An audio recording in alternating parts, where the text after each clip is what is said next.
Let's be real for a second. Staring at spreadsheets filled with endless data can feel, well, pretty dry. But what if I told you those numbers are actually telling a story? Today, we're going to decode that secret language and figure out what your business is really trying to tell you. So, you did it. The product is built, you flipped the switch, your startup is officially out in the world. And that initial excitement is absolutely amazing. But it fades pretty quick, right? And it's replaced by this one giant question. Now what? How do you actually know if this whole thing is working? Well, the answer is in its vital signs. Seriously, think of your startup like it's a living, breathing person. These metrics we're talking about, they're not just random numbers. They are the heartbeat. They're the blood pressure. They're the core indicators that tell you if your company is healthy, maybe a little sick, or right on the verge of a huge breakthrough. Every single startup journey starts in the exact same place, phase 1. And before you can even dream about scaling up, you have to prove the core idea. So forget about making millions for a second. The only question that truly matters right now is this: have you built something people actually want? This whole first phase really just boils down to these two simple questions. Is anyone using it, and do they love it? Forget about revenue for a minute. The very first signal that you're onto something big isn't a dollar sign. It's a user who comes back over and over because they genuinely love what you've created. So how in the world do you measure love? Well, it really comes down to two sides of the very same coin: retention and churn. I want you to imagine your startup is a bucket. Retention is how good you are at keeping users in that bucket. Churn, on the other hand, is the rate that they're leaking out through holes in the bottom. And if you've got too many holes, it doesn't matter how many new users you pour on the top, that bucket is never, ever going to be full. You have to be a detective and look for the hard evidence of this user love. I mean, are people just signing up and disappearing, or are they truly active? We're talking about things like how long are their sessions? Which features are they using all the time? Are they coming back to buy again? These are the real vital signs of a product that people actually value. And if you want just one super simple number to kind of capture this whole feeling, look no further than the Net Promoter Score, or NPS. It all comes down to a single question: how likely are you to recommend us to a friend?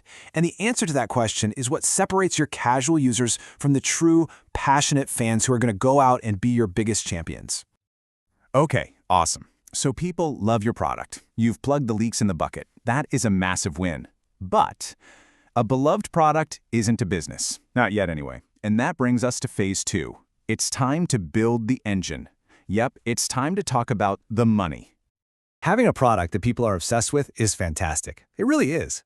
But it's not a real business until the economics actually work. So the question becomes, how do you know if you've got a healthy financial engine or one that's just burning through cash with no destination in sight? It all starts right here with your customer acquisition cost, or CAC. Put simply, this is how much you pay in marketing, in sales, whatever, to get one new customer to walk through the door. It's your upfront investment in every single person who signs up. And of course, that investment needs a return. It has to pay off. That's where customer lifetime value, or CLV, comes into play. This metric predicts the total amount of money you can expect a customer to spend with you over their entire relationship with your company. It's the total payoff from that initial investment. This brings us to what I like to call the golden ratio of startup economics. And the math is beautifully simple. Your customer lifetime value has to be bigger than your customer acquisition cost. Ideally, you want to see a ratio of 3 to 1 or even more. Because think about it, if it costs you $100 to get a customer who only ever pays you $50, you don't have a business engine. You have a cash bonfire. Now, of course, these aren't the only two dials on your engine's dashboard. You'll also want to keep a close eye on your monthly recurring revenue to track that predictable income. Your average revenue per user shows you how much each customer is worth, and your conversion rate. That measures how good you are at turning curious visitors into actual paying customers. All of these are working toward that huge milestone, the break-even point. That's when your engine finally starts generating more fuel than it burns. So let's do a quick recap. You've proven people love the product. Check. You've proven the business engine works. Double check. You are in a fantastic spot. And now it's time for phase 3, where you get to ask the billion-dollar question. Can this thing scale?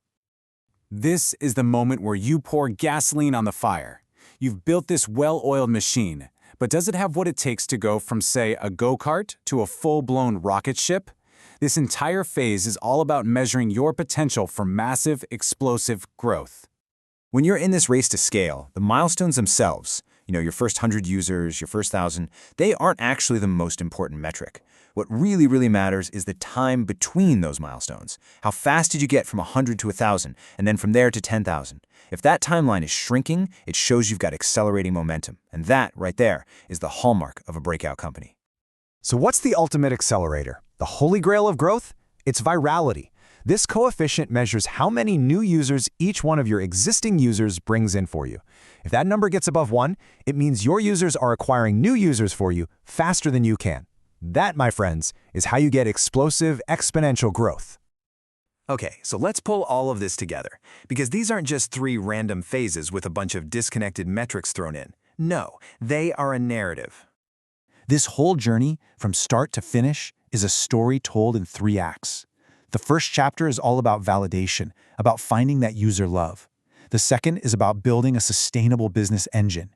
And the third, that's about hitting the accelerator and scaling to the moon. Each and every metric is just a paragraph in one of those chapters, telling the complete story of your startup.